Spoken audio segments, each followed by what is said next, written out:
किसी के प्रति हो तो हम तुम्हारे हैं, दोनों भाव में अंतर है। आज सुखदेव जी महाराज कहते हैं, राजन, ऐसे कपिल भगवान जब माँ को बोध कराते हैं, बच्चा जब गर्भ में होता है तो बार बार प्रभु से कहता है, प्रभु एक बार निकाल दोगे तो मैं आपका भजन करूंगा, लेकिन पृथ्वी पर गिरते ही सब भूल जाता है, कुछ याद नहीं रहता।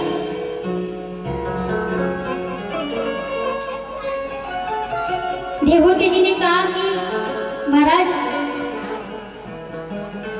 आपका नाम इतना मीठा है फिर भी लोग नहीं लेते हैं। देवहूति जी ने कहा कि प्रभु मेरा कल्याण कैसे होगा? भगवान ने कहा आपका तो कल्याण हो ही गया क्योंकि आप मेरी माँ हो। भगवान का ध्यान करते करते उनके शरीर से इतना जल निकला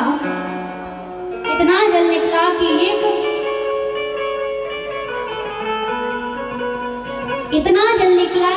सिद्धा नाम की नदी में पुनीत हो गया। मनु जी की दूसरी बेटी है जिनका नाम है आकृति, जिनका विवाह रुचिर प्रजापति से हुआ। तीसरी बेटी है जिनका नाम है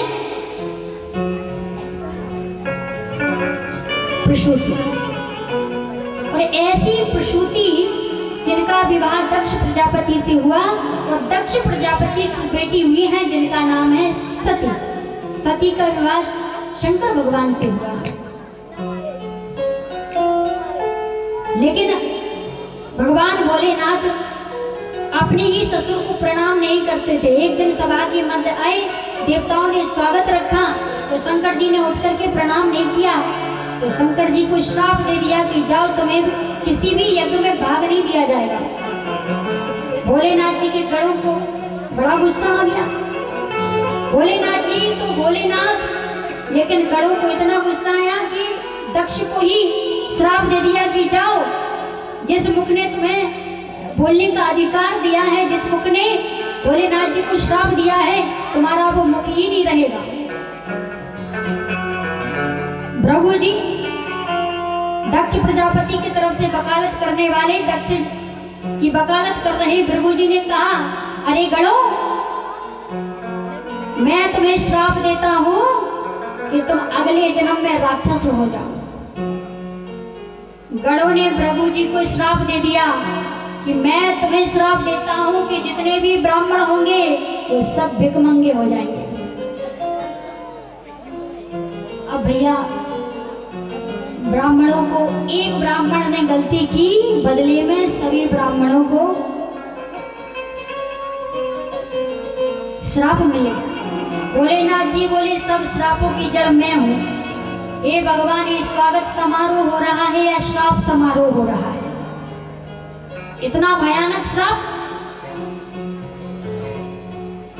भोलेनाथ जी अपने कैलाश पर्वत पर गए हैं।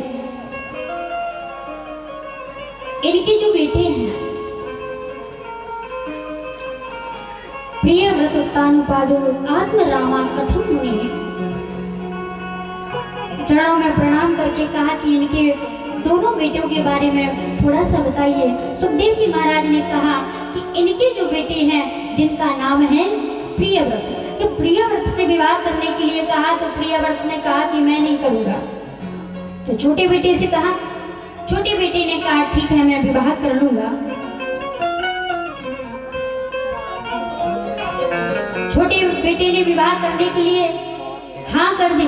तो इनका विवाह हुआ है पहले सुनीति, और दूसरा विवाह हुआ है जिनका नाम है सुरुचि।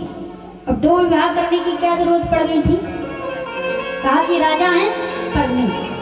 तो ताड़बाज ने पहला विवाह तो किया है, लेकिन पहले विवाह से कोई संतान नहीं हुई, तो पत्नी के बार बार आग्रह करने पर दूसरा विवाह करते हैं।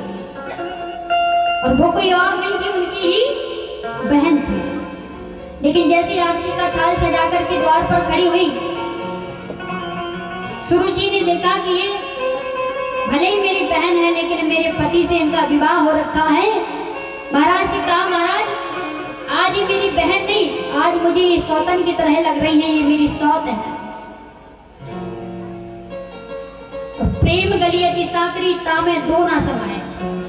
प्रेम की गली अति सकरी होती है, छोटी होती है, दो नहीं रह सकती। महाराज, तो इनको घर से निकालो तभी मैं घर में प्रविष्ट होंगी। सुनीति ने कहा कि कोई बात नहीं महाराज। सुनीति कौन? सुष्ठु शास्त्रानुसारणी नीति यस्य सा सुनीति। जो शास्त्र और नीति के अनुसार चले वो होती है सुनीति। सुष्ठु स्वच्छानुसारणी रुचि यस्य सा सुरुचि। जो अपनी रुचि के अनुसार चले, मन के अनुसार चले, वो होती है। कभी कभी कहते हैं हमारे मन, एक मन कहता है कि ये कर लो, एक मन कहता है, तो क्या मन दो हैं? मन तो एक ही है, लेकिन हमारी रुचि बदलती रहती है। किसी को डायबिटीज है, रसगुल्ले सामने आए तो कहा कि खा लो। किसी ने कहा कि खाओगी तो डायबिटीज भी तो है। अरे कोई बात नहीं, दवाई भी तो दे रखी ना डॉक्टर ने, दवाई खा लेंगे। पर जो शास्त्र और नीति के अनुसार चलती है उसे कहते हैं सुनीति। ये हमारे हर व्यक्ति के जीवन में दो पत्नियां हैं, एक सुरुचि और एक सुनीति। उत्तानुपाद के जीवन में दो पत्नियां। महाराज, जब इनको निकालोगे तभी मैं रहूंगी। सुनीति ने कहा, दाम्पत्य जीवन में कोई हमारी वजह से कलह हो, हमें ये स्वीकार नहीं है। हम फल चाहते हैं। बाहर वाले महल में जाकर के रहने लगी। कुछ समय व्यतीत हुआ तो दोनों पत्नियों ने गर्भ धारण किया। पहले तो एक पत्नी के लिए कि एक भी संतान नहीं थी, लेकिन भगवत कृपा से भगवान जब देता है तो छप्पड़ फाड़ के दे देता है। दोनों पत्नियों के आज बालक हुए। लेकिन जो शास्त्र और नीति के अनुसार चलती है, जो धर्म के अनुसार चलती है, वो ध्रुव नाम के बालक को जन्म देती है।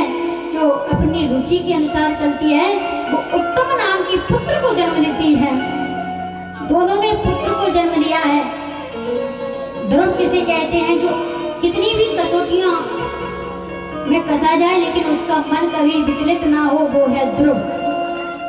आकाश में देखते हैं सब तारे इधर उधर मटकते रहते हैं लेकिन ध्रुव तारा एक जगह पे स्थित रहता है। आज ध्रुव जी थोड़े से बड़े हुए, 5 वर्ष की अवस्था में देखा कि मेरा छोटा भाई पिताजी की गोद में बैठ करके खेल रहा है। मन किया तो धीरे धीरे पाद विन्यास करते हुए सीढ़ियां चढ़ करके जैसे ही पिताजी की गोद में जाने वाले थे तो बीच से ही सुरुचि ने हाथ पकड़ करके नीचे पटक दिया। कहाँ जा रहे हो,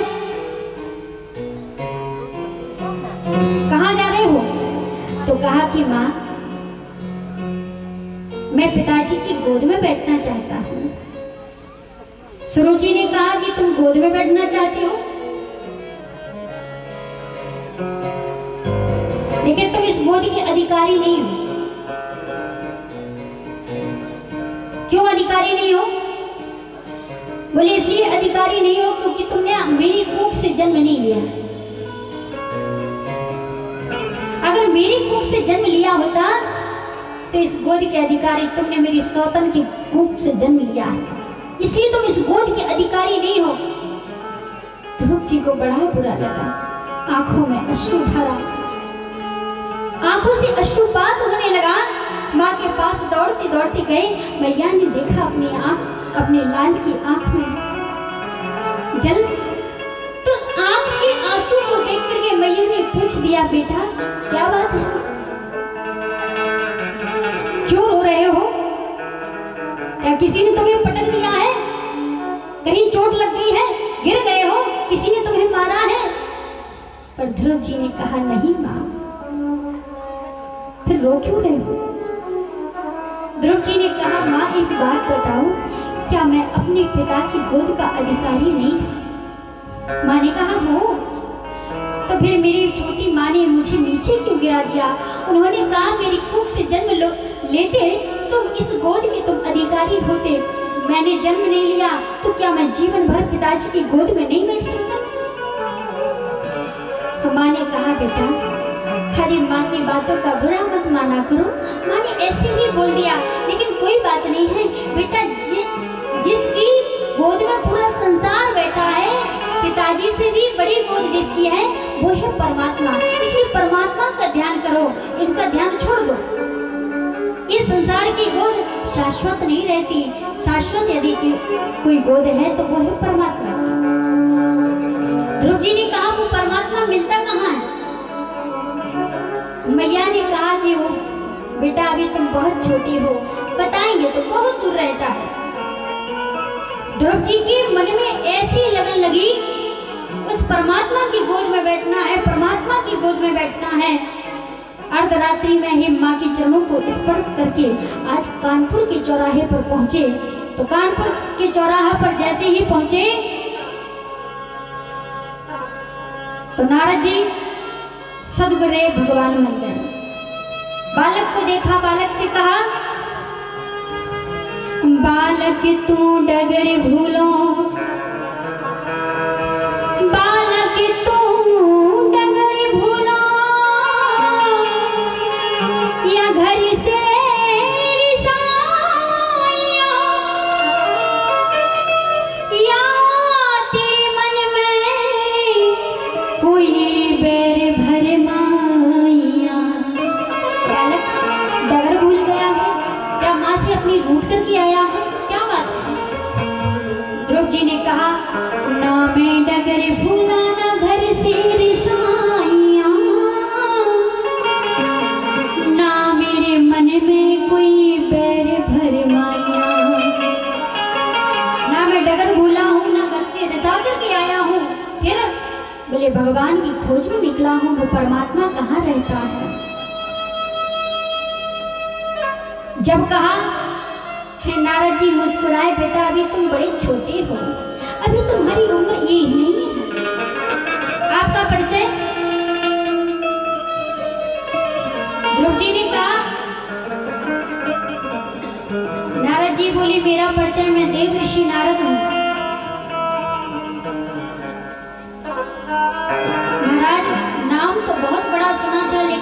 बड़ा छोटा है आपका। ऊंची दुकान फीके पकवान महाराज, इतना बड़ा नाम होने के बाद मैंने सुना था कि आप तो भक्तों को भगवान से जोड़ते हो, लेकिन मुझ जैसे भक्तों को आप भगवान के मार्ग से हटा रहे हो। आप कैसे भक्त हो, कैसे संत हो?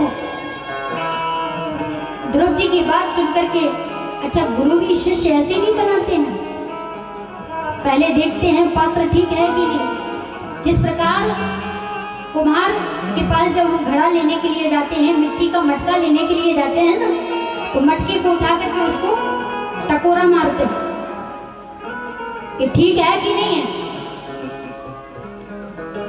और अगर उसमें से आवाज ठीक आई तभी उस पात्र को लेते हैं। इसी प्रकार संत भी ठोक बजा करके पहले ठीक है कि नहीं है, ऐसा तो नहीं कि बीच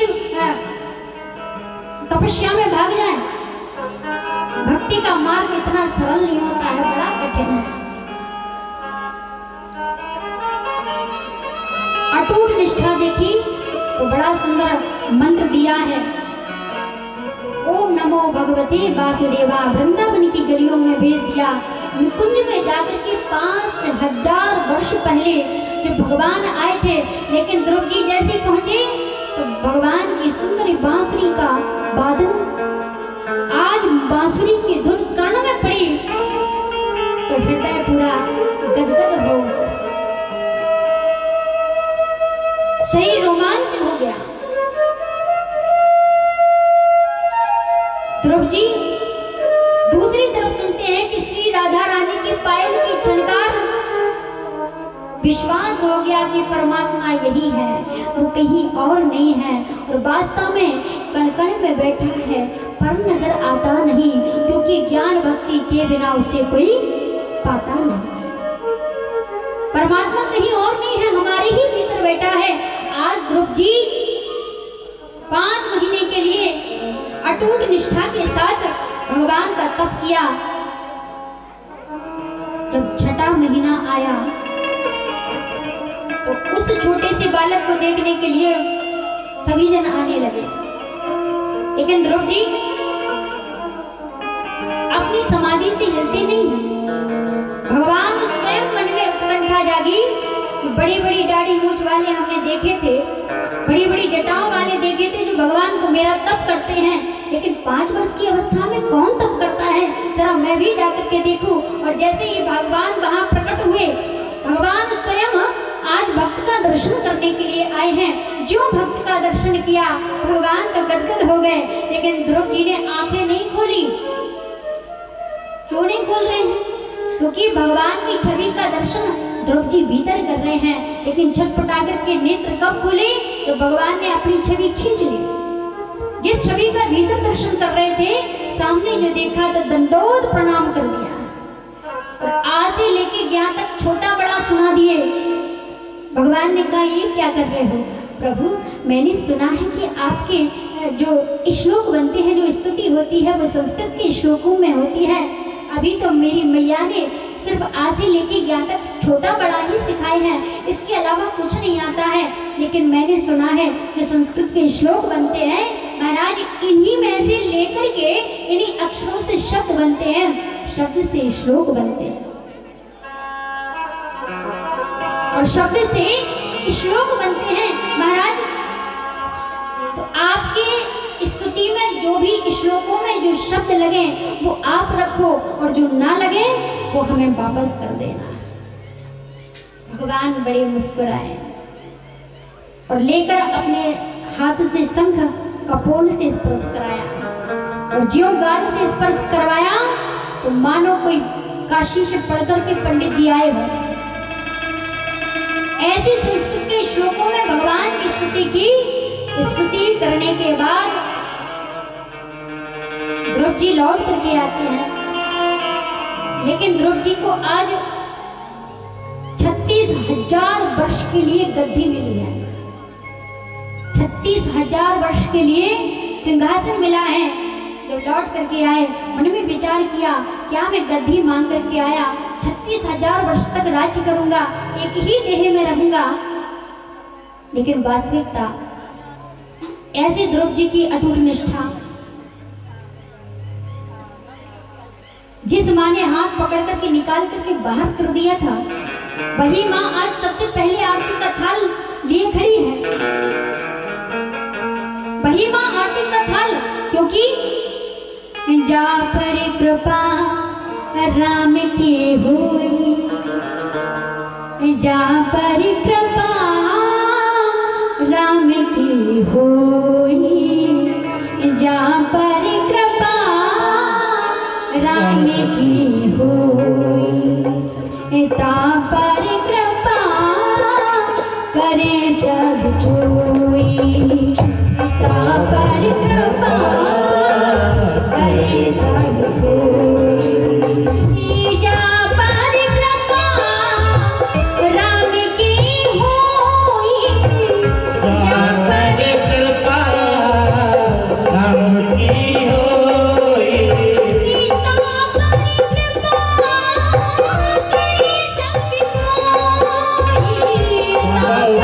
कृपा करे सब कोई, ता पर कृपा करे सब कोई, जा पर कृपा राम की होई, जा पर कृपा राम की होई, जा पर कृपा राम की हुई, ता पर कृपा करें सब कोई। ऐसे ध्रुव जी आज मैया जो हाथ पकड़ करके निकाला, लेकिन भगवत कृपा से जो राम जी की कृपा का पात्र बन जाता है, फिर वो जगत की कृपा का पात्र बन जाता है। ऐसे ध्रुव जी का बड़ा स्वागत सम्मान हुआ है। और जब 36,000 वर्ष पूर्ण हुए तो मौत की भी हिम्मत नहीं हुई कि ध्रुव जी का हाथ पकड़ करके ले जाएं। ध्रुव जी जब विमान में चढ़े हैं तो मौत के ऊपर पैर रख करके ध्रुव जी गए हैं। आगे प्रियव्रत जो विवाह नहीं कर रहे थे, प्रियव्रत का भी विवाह करवाया है। ऐसे सुखदेव जी महाराज कहते हैं, राजन जो भी भगवान के परम भक्त ध्रुव जी की कथा सुनता है, उसके भीतर भी भगवान के प्रति अटूट निष्ठा बनती है।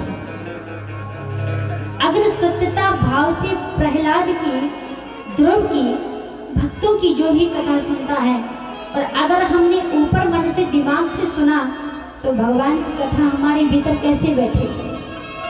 और जब हम मन से भगवान की कथा सुनते हैं तो भगवान की कथा बैठती भी है। लोग कहते हैं समझना तो बहुत चाहती है पर समझ में नहीं आती। कथा तो बहुत समझना चाहते हैं, लेकिन यहाँ पे सब याद रहता है, घर पे जाते सब भूल जाते हैं।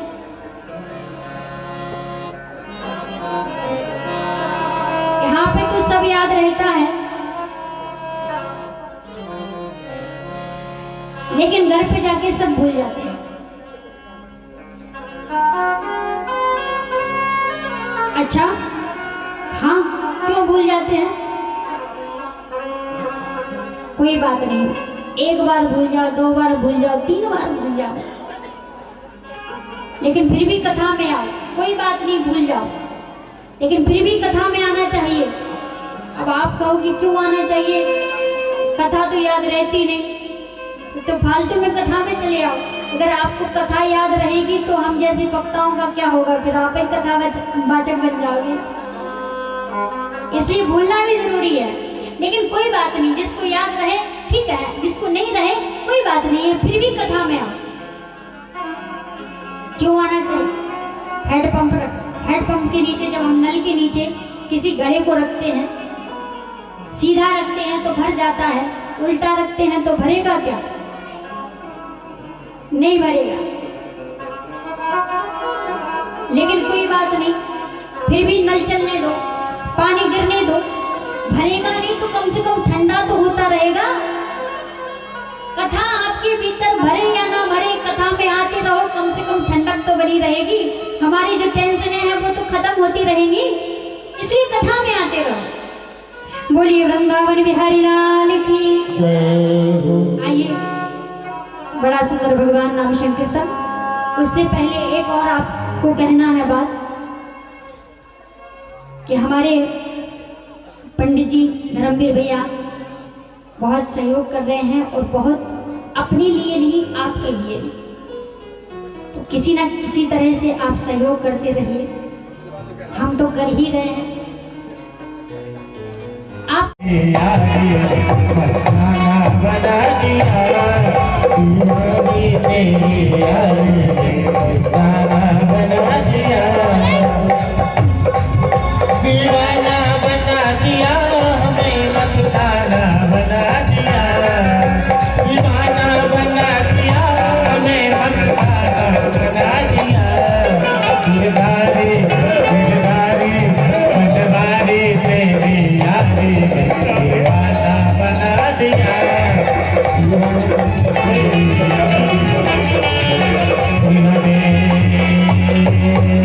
एक विशेष सूचना है आरती से पहले, परसों 3 तारीख को हमारे ठाकुर जी का जन्मदिन है और सभी के लिए